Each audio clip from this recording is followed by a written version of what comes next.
because I'd been through the Pentagon. Right after 9/11, about 10 days after 9/11, I went through the Pentagon and I saw Secretary Rumsfeld and Deputy Secretary Wolfowitz. I went downstairs just to say hello to some of the people on the Joint Staff who used to work for me, and one of the generals called me in. He said, "Sir, you got to come in. You got to come in and talk to me a second." I said, "Well, you're too busy." He said, "No."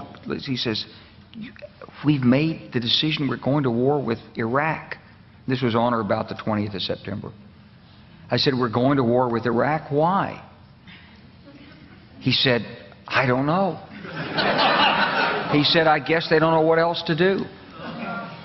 So I said, "Well, did they find some information connecting Saddam to Al-Qaeda?" He said, No. He says, "There's nothing new that way. They've just made the decision to go to war with Iraq." He said, "I guess it's like we don't know what to do about terrorists, but we've got a good military and we can take down governments." And he said, "I guess if the only tool you have is a hammer, every problem has to look like a nail." So I came back to see him a few weeks later, and by that time we were bombing in Afghanistan. I said, "Are we still going to war with Iraq?" And he said, "Oh, it's worse than that." He said, he reached over on his desk, he picked up a piece of paper, and he said, I just got this down from upstairs," meaning the Secretary of Defense's office today, and he said, "This is a memo that describes how we're going to take out 7 countries in 5 years, starting with Iraq and then Syria, Lebanon, Libya, Somalia, Sudan, and finishing off Iran."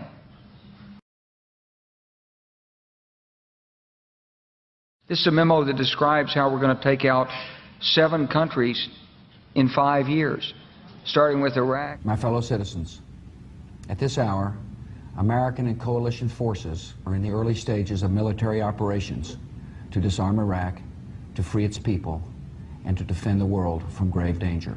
And then Syria. We had a chance to talk about a wide range of international issues, including the situation in Syria. And I have to say that all of us who've been seeing the terrible pictures coming out of Syria and Homs recently recognize it is absolutely imperative for the international community to rally and send a clear message to President Assad that it is time for a transition, it is time for that regime to move on, and it is time to stop the killing of Syrian citizens by their own government. Lebanon. They both had different reasons, the State Department and the White House, for wanting Israel to do it, encouraging them to do it, supporting them. Our Air Force worked very closely with the Israeli Air Force for months before this, not necessarily with a deadline, knowing when it would happen. It was always going to be whenever there was an incident, they would take advantage of an incident. The word I used was fortunate timing.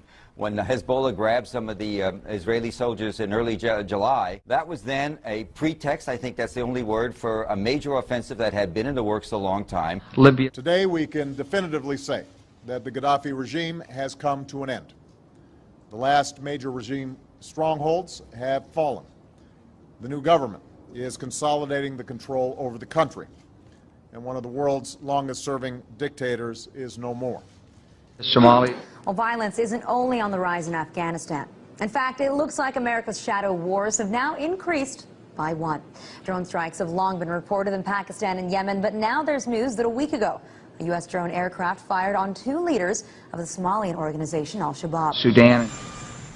President Obama is sending 100 combat-equipped troops to Central Africa to advise local forces on getting rid of one of the continent's most vicious operatives, Joseph Kony, the head of the Lord's Resistance Army, a group responsible for atrocities across the region. It's the first open deployment of U.S. ground combat power to Africa since the Black Hawk Down incident in Somalia in the 1990s that killed 18 troops.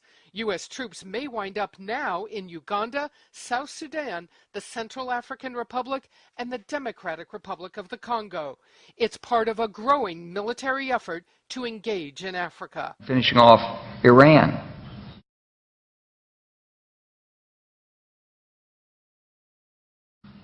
I said, "Is it classified?" He said, "Yes, sir." I said, "Well, don't show it to me."